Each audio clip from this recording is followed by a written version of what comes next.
So I just did a tasting of these Javi's Ranch waters. I have here the grapefruit.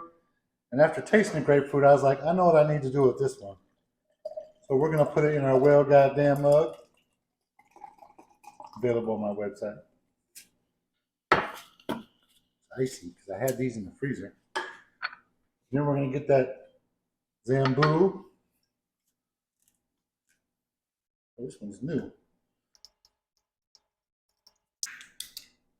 And now we're going to get the Zambu Grapefruit Buzz Button Liqueur. This stuff's a trip. If you hold it in your mouth, it makes your mouth go kind of numb and tingle. But anyways, cheers.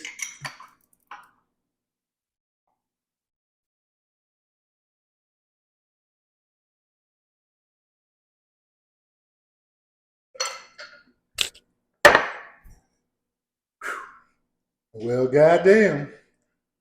Check that out. Still getting the mouth tingle too. Cheers.